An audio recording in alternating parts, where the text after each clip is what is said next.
Nobody warned us this was coming, and that's what makes it so unsettling because overnight the story flipped, alliances shifted, blame moved, and suddenly we're being told to believe that one decision could change everything.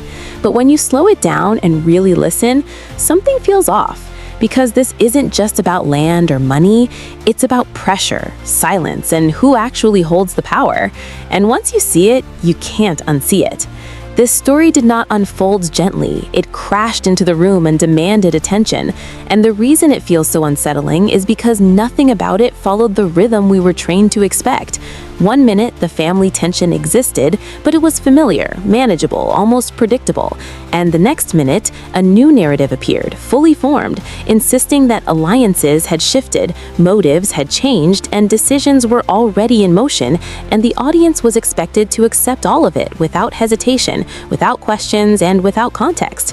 But the more you sit with it, the more the cracks begin to show, because this version of events relies on selective memory and emotional framing rather than logic. And when you strip away the dramatic language, what you are left with is a story that asks you to believe that long-standing patterns suddenly reversed overnight, that people who consistently ignored advice suddenly became guided by it, and that power dynamics, which had remained rigid for years, somehow softened when it was convenient.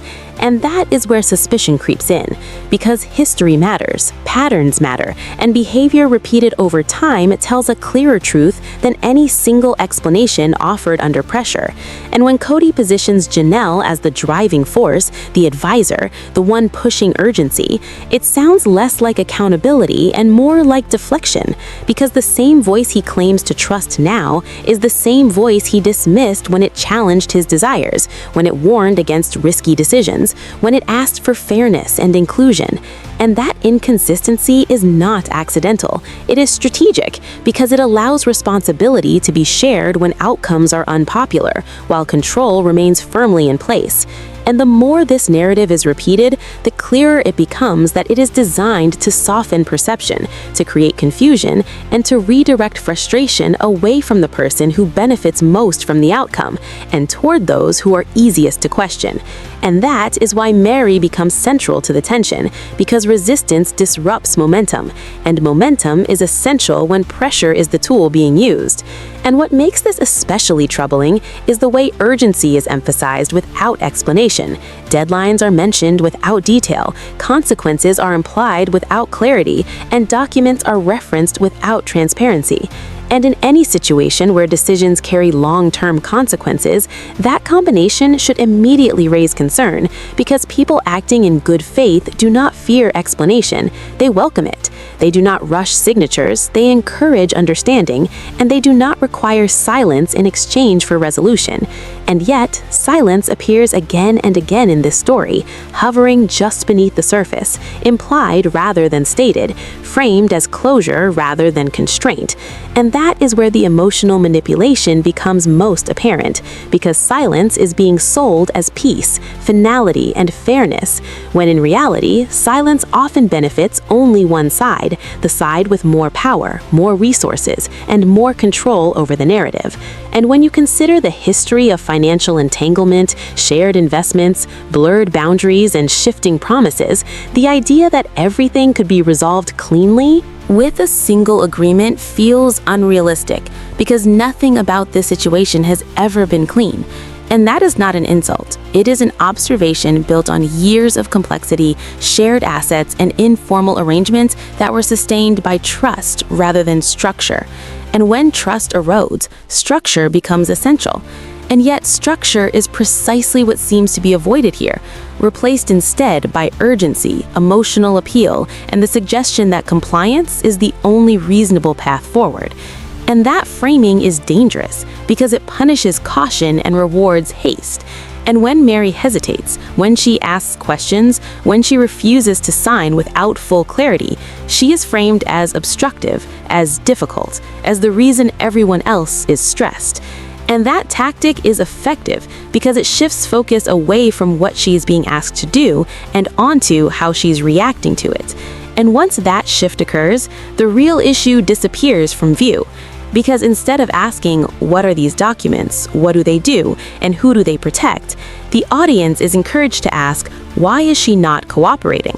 And that is the oldest trick in the book, because cooperation without information is not cooperation, it is submission. And submission is far easier to extract when pressure is applied through emotional channels rather than logical ones. And this is where the story becomes less about family dynamics and more about power. Because power does not need to explain itself, it only needs compliance. And when compliance is withheld, power reacts with frustration, anger, and narrative revision. And we see that reaction play out in subtle ways. Tone shifts, patience disappears, and explanations become shorter, less detailed, more defensive. And that defensiveness tells its own story, because people who are confident in their position do not fear scrutiny, they invite it. And that is why the mention of legal action feels hollow, because legal processes demand transparency. They demand records, timelines, and accountability. And anyone who understands that would know it is not a shortcut to resolution. It is an invitation to exposure. And exposure threatens carefully managed narratives, especially when finances have been intertwined informally for years. And that threat alone would be enough to discourage any genuine attempt to force a resolution through official channels. And so the idea that such action was imminent feels less like reality and more like leverage, a way to create fear, urgency, and perceived inevitability without ever intending to follow through. And that realization reframes everything, because it suggests that the goal was never truly to sell property or resolve investments, but to apply enough pressure that resistance would collapse and agreement would be reached on terms favorable to those holding the most influence. And when you view the situation through that lens, the emotional beats make sense. The frustration, the impatience, the repeated emphasis on deadlines, the portrayal of one person as the obstacle, and the quiet avoidance of specifics, all of it aligns with a strategy designed to exhaust rather than persuade. And exhaustion is powerful, because when people are tired, overwhelmed, and emotionally strained, they are more likely to concede just to make the discomfort stop. And that is why this moment matters, because Mary did not concede, she did not rush, she did not prioritize peace over clarity, and that choice disrupted the entire strategy, because without her compliance, the narrative could not move forward cleanly. And when strategies fail, they are often reframed retroactively to protect ego and preserve public perception. And that reframing is what we are witnessing now, a story rewritten to explain why things did not go as planned and who should be blamed for that failure. And the danger of that rewrite is that it relies on viewers not looking too closely, not remembering past behavior, and not questioning inconsistencies. And yet viewers are questioning, because the emotional truth does not align with the logical one. And when those two diverge, suspicion grows. And that is why this storyline feels less like organic conflict and more like manufactured drama, because it asks the audience to accept too many contradictions too quickly without sufficient explanation. And when storytelling demands belief without evidence, it risks losing credibility, and credibility, once lost, is difficult to regain. And that is the tension at the heart of this entire situation, because it is not just about what happened, it is about what we are being asked to believe, and whether that belief can withstand.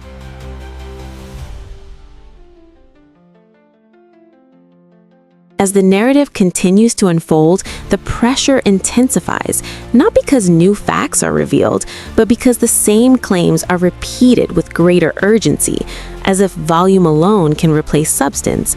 And this repetition is intentional, because repetition wears down resistance. It creates familiarity, and familiarity can be mistaken for truth. And the more often a version of events is stated, the easier it becomes for viewers to accept it without examination. But when you slow the pace and examine what is actually being said, the substance remains thin, because key details are still missing. And those missing details are not accidental, they are inconvenient. And that is why the story leans so heavily on emotion, tone, and implication, rather than documentation, timelines, or clear explanations, because clarity would invite comparison, and comparison would expose inconsistencies. And those inconsistencies would raise uncomfortable questions about intent and benefit. And once again, Mary remains positioned as the central obstacle, not because she acted aggressively, not because she demanded more than what was fair, but because she refused to move without understanding. And that refusal alone disrupted the momentum that had been carefully built. And momentum is essential when a plan relies on urgency, because urgency discourages reflection, and reflection threatens compliance. And what becomes increasingly clear is that the stress being highlighted is not about losing a buyer or missing an opportunity, but about losing control over the narrative, because control depends on everyone moving in the same direction at the same speed. And when one person stops, the entire process stalls, and frustration follows. And frustration is quickly reframed as justification, because once frustration is visible, it can be used to argue necessity, and necessity can be used to excuse behavior that would otherwise seem unreasonable. And this is where the story begins to rely on implication rather than evidence, because viewers are encouraged to infer that resistance is harmful, that delay is irresponsible, and that cooperation is the only path forward. And yet cooperation without understanding is not responsible. It is reckless. And anyone who has navigated complex financial arrangements knows that rushing decisions creates long-term consequences. And those consequences rarely fall evenly. They fall hardest on those with the least power. And that imbalance is what this situation exposes, because power here is not evenly distributed. It never has been. And pretending otherwise does not make it true. And the suggestion that majority agreement alone could override individual ownership ignores basic reality, because ownership is not determined by emotion or family culture. It is defined by law and agreements, and ignoring that reality does not change it. It only delays the reckoning. And the reason this matters is because when people speak casually about forcing outcomes, they reveal a misunderstanding or a disregard for consequences. And that subtle but effective, because empathy can override skepticism if not carefully managed. And the longer this pattern continues, the more viewers begin to sense that something is being avoided, because avoidance has a texture. It feels evasive, it feels incomplete, and it leaves an impression that something important remains unsaid. And that impression lingers even when explanations are offered, because explanations that do not address the core concern feel hollow. And the core concern here is simple. What exactly was being requested, and why did it require silence? And without clear answers to those questions, the story cannot fully settle, and instead it loops back on itself, repeating the same justifications with increasing intensity. And that looping effect is not accidental. It is a retention strategy, because unresolved tension keeps attention engaged, and yet unresolved tension also breeds skepticism, because resolution delayed without explanation feels manipulative, and manipulation once sensed cannot be unseen. And that is why the audience response has shifted from passive consumption to active questioning, because viewers are no longer satisfied with emotional cues alone. They want logic, they want consistency, and they want accountability. And accountability is precisely what this storyline struggles to provide, because accountability would require acknowledging power imbalance, acknowledging past decisions, and acknowledging that trust has been eroded over time.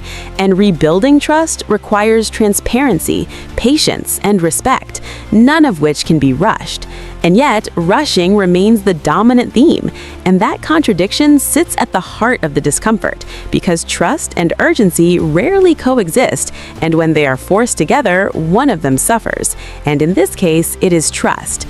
And once trust is gone, even reasonable requests are met with suspicion, and suspicion is rational when history suggests caution, and that history cannot be erased by reframing. It can only be confronted, and until it is confronted openly, the story will continue to feel incomplete, and viewers will continue to question motives, because narratives built on partial truth eventually collapse under the weight of their omissions. And when that collapse happens, it is rarely dramatic. It is is quiet, it is gradual, and it begins with moments like this, when the audience stops nodding along and starts thinking for themselves. When all the noise fades, what's left is a simple truth. Rushed decisions benefit the powerful, silence protects the narrative, and hesitation is not weakness, it's awareness. This story was never just about property, it was about control. And the moment that control was challenged, everything changed. And that's why this chapter doesn't end here, it's only just beginning.